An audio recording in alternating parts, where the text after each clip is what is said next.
Hi, Bill. It's so nice to meet you here over Zoom and chat about your book of pork and potatoes. It's nice to have you here today. Well, thanks for having me. Mhm. I first want to congratulate you on the writing of the book of your very first book of pork and potatoes. How does it feel to have written a book and have it published? This is your first Oh, one. it's very exhilarating. I love it. And I've been talking about doing this for perhaps 10 years or more. And I believe I have something to offer. So I'm really excited about this beginning this new journey. It's entirely a new thing for me. Mhm. I was reading, I just got the book on Tuesday, and so I read the introduction and I was on your website doing some reading about the book. And one of the words that keeps popping up is this word maverick. My first question is, why do you consider yourself a maverick? And can you also just tell us a little bit about yourself? Well, I've been very much a part of the establishment all my life. I've been a teacher and an elementary school principal, and I love that work. And so, to me, I've always been a supporter of the government and of the of structures that I've been part of and so forth. But when I got into this issue with the hog barn in our community, I began to realize that I couldn't keep that position going any longer because of the factors that I encountered there. And so that's basically when I felt I started to become a maverick. Mhm. And you were a teacher and a principal. And if I was reading right, you were a principal for 23 years. Do you want to talk about That's correct. where you were a principal at? What school? Yeah, I started out at Woodland School in Interlake School Division. I'd taught 6 years in that school before I became principal. And then no, sorry, 5 years. And then I was principal for six. Then I got transferred, or I asked for a transfer to Stony Mountain Elementary School, and I was there for 8 years. And then my last school I was in was Warren Elementary. I was there for 9 years. Mm. Uh, I had opportunity during those times to do a lot of work with children in poverty and abused kids. Right, right. And you were also a farmer. Where exactly is your farm? We farm in Grassa here. Oh, We have a small mixed farm. We've got pigs, chickens, sheep, and we raise food for our family, basically. mhm. So this book of pork and potatoes it's not an autobiography about you. What made you decide to write this memoir, and how long did it take to write? It seems like such a big job. It took, well, from start to finish, it took a little over a year. Uh, but of course, a lot of that time was spent in working with editors and other things besides the writing aspect of it. And I really wanted to, talk about my childhood, my upbringing, because it really did form me. And I went on to work with disadvantaged children in the teaching profession, and found that I it was good for me because I not only learned about myself by working with them, but I was able to help them because I was one of them.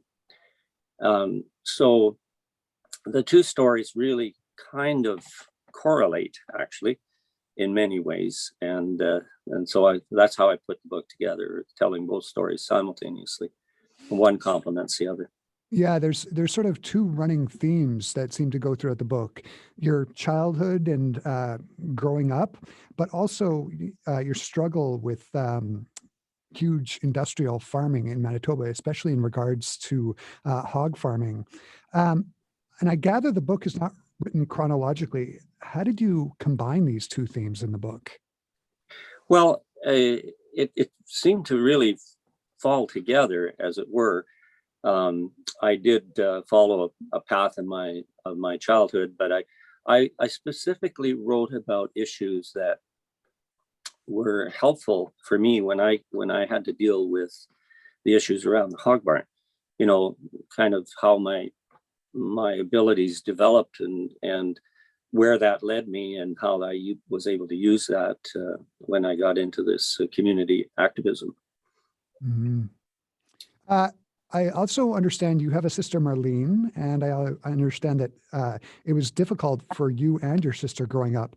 Can you tell us a little bit about that? And without going into the real nitty gritty, but as much as you are comfortable, can you tell us about your childhood?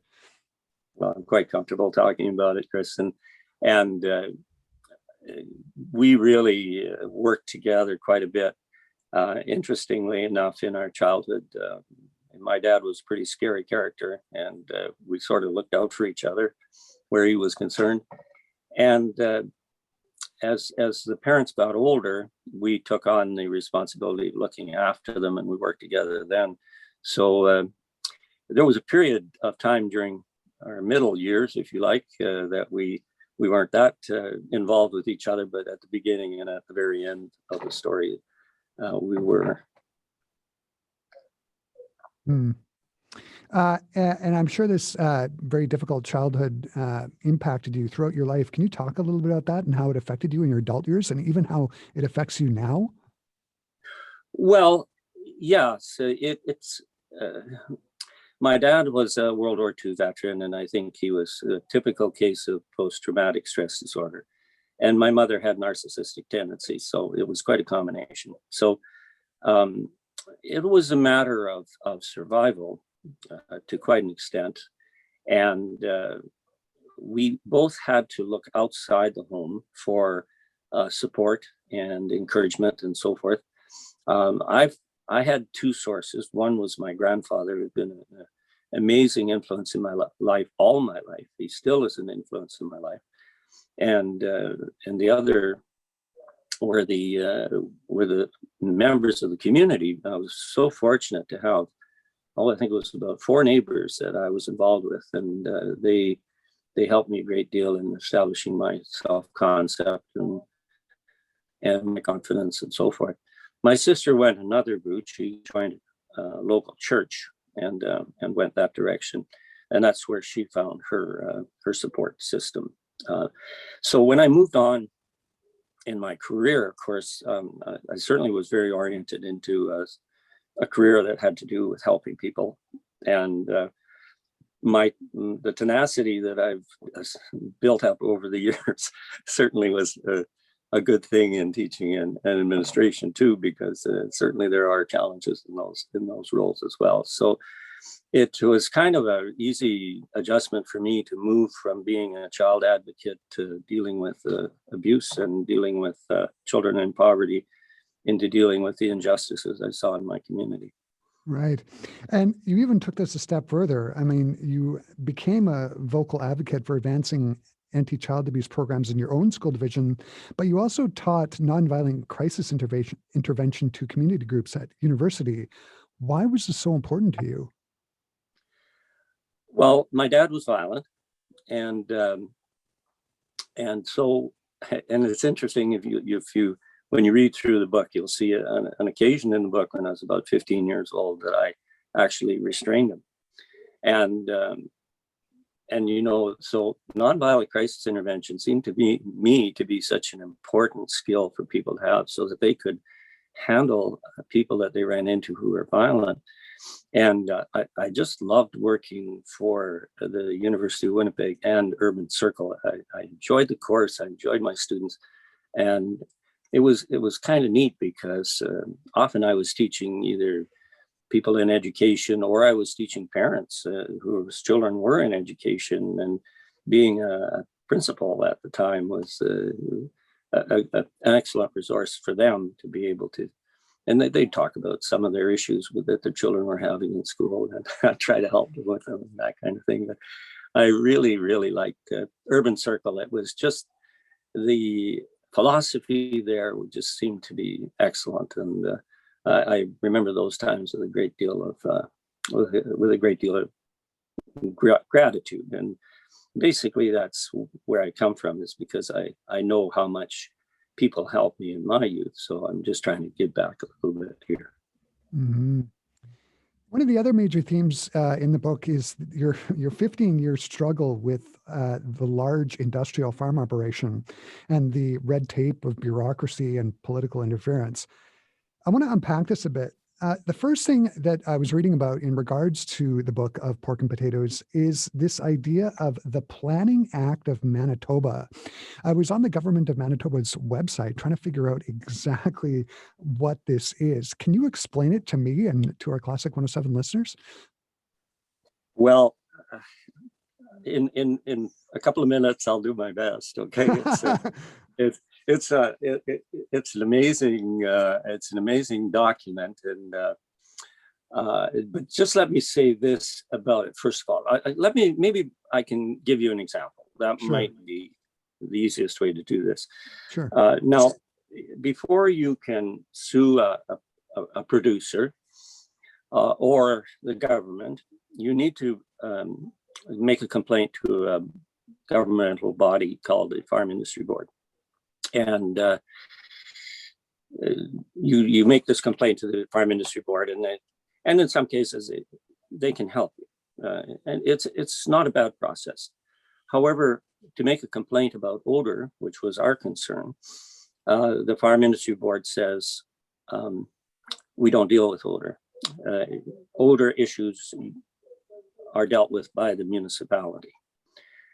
So when you go to the municipality and you complain about odor issues, then they say, well, how can you prove that? Because our contention was there were too many pigs in this barn, and that's why the odor was an issue. How can you prove that that there are too many pigs in the barn? Well, we should have a count. We should have a third-party count. And who's responsible for doing the third-party count? The municipality. And they don't have to do one. The enforcement of the Planning Act on the part of the municipality is discretionary. So they don't really have to do anything. So that is at the point where you end with government agencies, and you have no way of protecting your right to use or enjoy your property. Right. That's what the Planning Act seems to be all about. Mm-hmm. And so you come to a dead end. And so where do you go from there? Right. That's just one example. So essentially what you're saying is you've got a hog barn that is so full of pigs that the odor, the smell is bad. You go to the municipality, they say that they're going to do a count, and it's up to them whether or not they do it or not, right? That's right, yeah. What are some of your main concerns about concentrated livestock operations, and how have these concerns evolved throughout the years? Have you seen much progress in this regard? Actually, I'm afraid that we've gone backwards in the last few years. Let me say first of all that I've been a pig farmer all my life. The farm that I was raised on, we raised pigs. I've had pigs now for 30 years or more that I raise on my own. I have 5 pigs on the farm. Mm-hmm. I fed them this morning. And so I know pigs. And at one time, farmers had operations that may have gone anywhere from 100 to 500 to 5 pigs. And it was called a straw-based manure management system. And the pigs were on the ground. They were able to root in the ground. You fed them. You put straw in them to bed, and then when you were done, you cleaned up the straw and the manure mix, and then you spread it on your fields, and you could spread it anywhere on your farm. So when it came to a concentrated hog barn situation, animals are it's called close confinement. And the manure pits are underneath the floor, slatted floor. Manure pits are underneath the floor. Pigs have split hoofs. It's hard for them to walk on a slatted floor. They're living over top of their own manure all the time, And the only way that the animals survive is by they have a lot of ventilation in these barns, and because if the ventilation systems shut down, the pigs will die within several hours. The other thing is that there's a lot of transmission of disease in these close confinement barns, and to deal with that, they're fed antibiotics routinely. When you feed antibiotics routinely, you get a lot of antibiotics ending up out in the environment. And scientists say that antibiotic-resistant bacteria will be the main cause of death in the world, surpassing cancer by the year 2050. So there's a real problem there. The other is the production of phosphorus and nitrogen. Phosphorus is on the surface. It's basically uncontrolled. They control the nitrogen when they apply the manure, but the phosphorus is not controlled, and it gets into the streams, the ditches, the water courses, the lakes, etc. So that's an issue. The nitrogen goes down, and a lot of us, including Dorothy and I, we get our water out of the ground, and so if that nitrogen goes down into the water table, and then that water table is contaminated, and once the source of contamination is stopped, they say it'll take 100 years for that water to clear up. So, and the other aspect of this, and one that bothers me a lot, because I know pigs and I work with them, and they're intelligent, lovely, clean animals, and is the inhumane way that the lives that they lead in these barns. I go into that a bit in the book. I talk about several experiences I've had with pigs in close confinement situations. Right. Over time, your voice was joined by a group of like-minded members of the community called the Concerned Citizens of Grosse Isle Committee. Why does it take a group of people that are united like this to fight these types of battles in regards to industrial farming?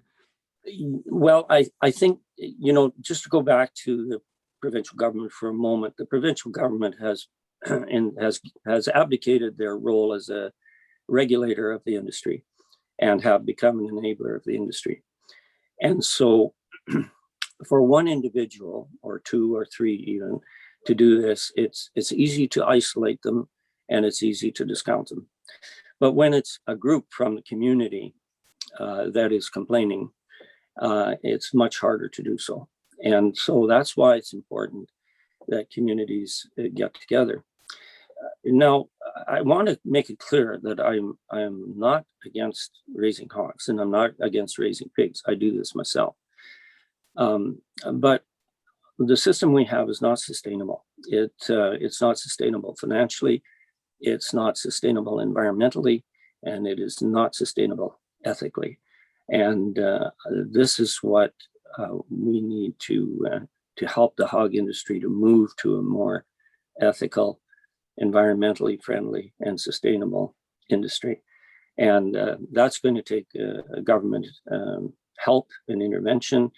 I know hog producers face a lot of difficulties. Many of them are not making very much money. Most of the money seems to be made by the packing plants, and they need help. And so this has to be a government-led process of changing this industry. It has to be politically motivated, and for that to happen, we have to have support of the public. And that is why one of the big reasons I wrote this book is because I hope by having this book out there that many more people understand the problem and are concerned about it and are willing to be part of the solution along with the hog farmers. Mm-hmm. So I guess, is that really the big thing that you want people to take away from the book of Pork and Potatoes? Just this idea of what hog farming has turned into now? Like, what do you want people to take out of the book? Yes, absolutely. That is very important. And I think in these times of concern about climate change, this is something we all can do to do our part to make the earth a better place, and also in terms of how we treat animals and the welfare of animals, the environmental issues. That's one thing.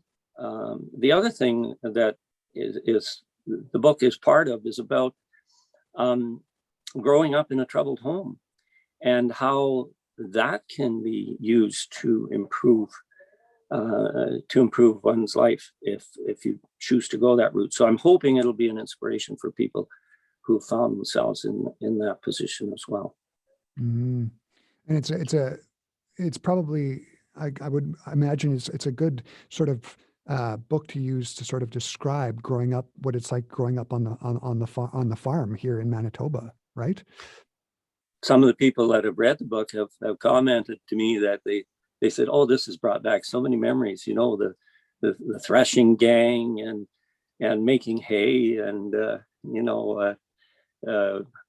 hunting wolves, which was one thing my dad and I did together. And one of the ways that we survived was because there was a little bit of money in wolf pelts and so forth, and that put groceries on the table for us. So yeah, I mean, I've had lots of people comment about that. It's brought back so many memories for them. My mom grew up on a farm, and one of the things her and I often will talk about is how grain elevators here on the prairie seem to be going the way of the dodo. There just seem to be Yeah, less and less of them. I have very fond memories of driving between Winnipeg and Edmonton, and it's all open prairie, and all along the way you'd see grain elevators. That was a sign you were on the prairie, and those things are going yeah. bye-bye. It's farming here on the prairie has changed significantly over the last 30 years. Oh, and if you go back, I've seen it in the last 60 years, even more so, Chris, from Mm-hmm. what it was like when I was growing up on the farm. We had a quarter section of land. We eked out a living somehow on that quarter section. Right, And now the average farm is 10,000 acres or more. right. Huge farms. Uh, I'll wrap up the conversation this way. Where can people buy the book? Well, they can find physical copies in McNally Robinson, and also Coles at Kildonan Crossing. They have those two bookstores have them, I know. Outside of What about online places like Amazon or Amazon, Indigo Chapters, Barnes and Noble, Friesen Press. Yeah. Mm. And I was talking to somebody. Apparently, you have taken upon yourself to deliver books to some smaller bookstores. Can you talk about some of the locations where you have dropped off copies of the book? Yes. I went to Steinbach, and the Mennonite Heritage Village is selling them. Coles in Brandon is selling them, and the West Side Plaza drugstore in Stonewall is selling them. So, and I'm selling them too. So if anybody needs a book, I'm more than happy to deliver it to them. And do you have a website where people can find out more about the book and maybe perhaps Yes. order it? Do you want to talk about that? Yeah. BillMassey.ca. And my very good friend Saprit Singh, who's a technology engineer, has helped me out tremendously, because, as I mentioned at the beginning, I'm not really a great technical person on but with his help, I'm managing. So yeah, and I'm actually on Twitter as well, and that's Right. Bill Massey MB. Mm-hmm. Bill, it sounds so great. I mean, it's such an interesting topic, industrial farming versus family farming, and in particular in relation to hogs. It sounds like just a really interesting book, and talking about you just growing up and your childhood on the farm. Thanks for taking the time to chat with me today. It just sounds great. My wife and I are going on vacation next week, and now that I have the book, I've got reading material for All right. when we're in the White Shell. I'm looking forward Excellent. to reading it. Bill Massey, thank you so much. Thank you. Thank you very much.